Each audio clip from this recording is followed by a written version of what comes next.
غامدی صاحب کہتے ہیں کہ چاروں امام برحق ہے، اور اس بنا پر کہتے ہیں کہ وہ کسی مسئلے کا بھی حل پیش کرتے ہیں اجتہاد کی بنا پر. آپ ان میں سے جس کے بھی مسئلے کو اختیار کر لیں وہ ٹھیک ہے.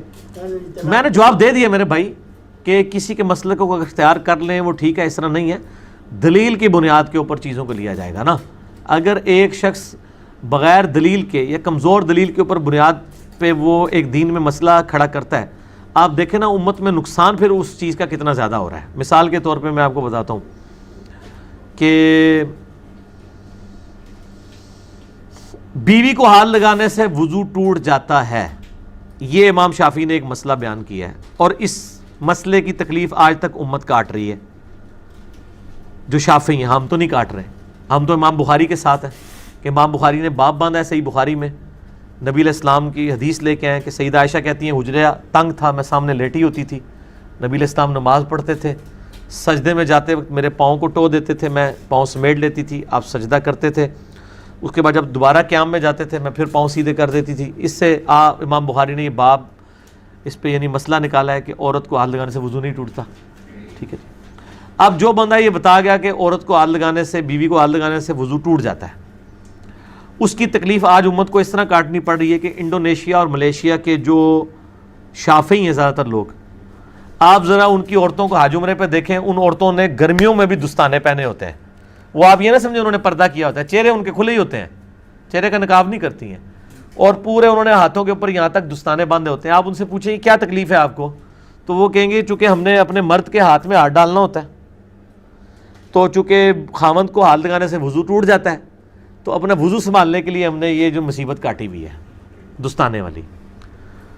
تو ہاتھ تو پھر بھی پکڑا ہی ہوا ہے مرد کا، وچ خالی ایک شے ہی آ گئی ہے نا. تو اس کا مطلب یہ پریکٹیکلی جعلی مسئلہ ہے، کیونکہ امت نے ریجیکٹ کر دیا، امت نے دستانہ پہن کے تو وہ یہ کام کرنا شروع کر دیا. اب اس طرح کے جو جعلی مسئلے ہیں، اس طرح کے مسئلوں کا تو غامدی صاحب بھی بہت مذاق اڑاتے ہیں. جب وہ مذاق اڑا رہے ہوتے ہیں تو اس کا مطلب یہ ہے کہ امام حق پہ نہیں ہے وہ اس مسئلے میں، ورنہ تو خود عمل کر رہے ہو نا. وہ خالی نہ صرف ان چیزوں کو غلط کہتے ہیں بلکہ ان کا مذاق بھی اڑاتے ہیں کہ یار کتنی فضول سا مسئلہ ہے یہ. ٹھیک ہے نا جی. تو اس قسم کے یعنی مسائل جو بیان کرتے ہیں. اسی طریقے سے آپ دیکھیں کہ خون نکلنے سے وضو والا مسئلہ ہے. ٹھیک ہے جی. 93 نمبر روایت ہے ابو داؤد کے اندر کہ ایک صحابی کو یعنی وضو کے دوران یعنی نماز پڑھنے کے دوران تیر لگ گیا، ان کا خون نکلتا رہا، اور اسی حالت میں انہوں نے نماز مکمل کی ہے. نماز نہیں توڑی ورنہ وضو ٹوٹ جائے. ایک بندے کا اگر نماز کے دوران پیشاب نکل جاتا ہے تو کیا نماز جاری رکھے گا؟ وہ نماز ٹوٹ گئی. ایک بندے کا خون نکل رہا ہے، نماز ٹوٹ گئی. اور دوسرے ساتھی اس کو کہتے ہیں تم نے مجھے جگایا کیوں نہیں؟ ان کا میں نے ایک سورت شروع کر لی تھی، میں نے کہا میں اس کو اب مکمل کر کے نماز مکمل کروں. یعنی کوئی شرعی عذر بھی نہیں تھا اس کے اوپر، دوسرے بندے کو بلا سکتا تھا. اس نے نماز مکمل کی. آپ علیہ السلام نے نہیں فرمایا کہ تیرا وضو ٹوٹ گیا تھا. تو خون نکلنے سے وضو نہیں ٹوٹتا. اس مسئلے میں امام شافعی کا موقف ٹھیک ہے کہ وضو نہیں ٹوٹتا. امام حنیفہ کا غلط ہے، اور امام بخاری کا بھی یہی موقف ہے کہ خون نکلنے سے وضو نہیں ٹوٹتا. امام ابو داؤد نے بھی یہی موقف اڈاپٹ کیا ہے.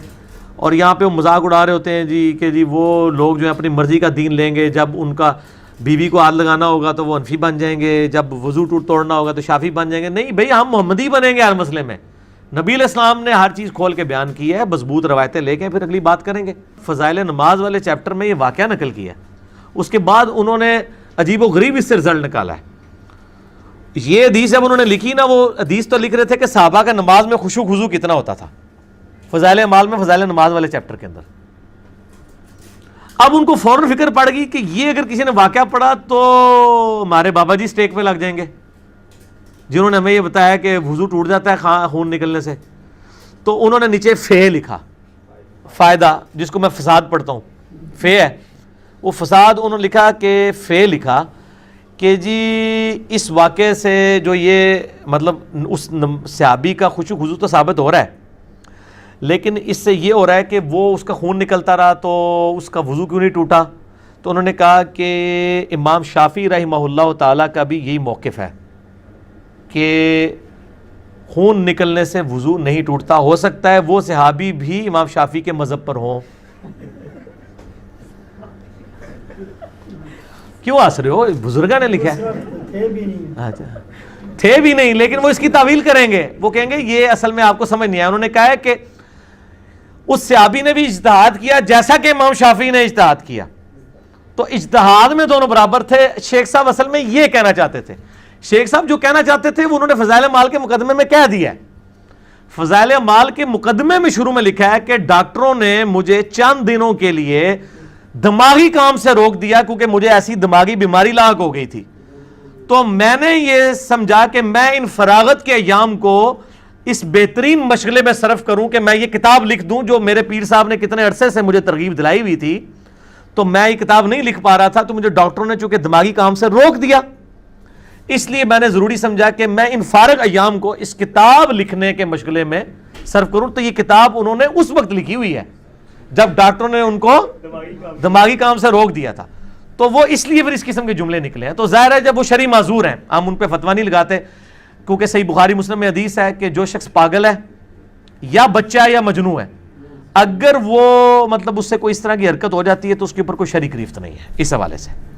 تو اگر وہ انہوں نے خود بتا دیا کہ میں شرعی مریض تھا, اور اب یہ ان کو سوچنا چاہیے تھا کہ انہوں نے یہ کام کیوں کیا اس حالت کے اندر, تو اگر انہوں نے کر لیا تو اللہ تعالیٰ ان کو معاف کرے. لیکن پچھلوں کی معافی کوئی نہیں ہے جن کو یہ پتہ چل گیا کہ ایک بندے نے ذہنی توازن صحیح نہ ہونے کی حالت میں دماغی طور پہ, جب ڈاکٹروں نے ان کو ذہنی کام سے روکا ہے, یہ نہیں یہ سمجھتے ہیں کتاب و سنت کا کام یہ کوئی ذہنی کام نہیں, حالانکہ سب سے زیادہ یہ ذہنی کام ہے.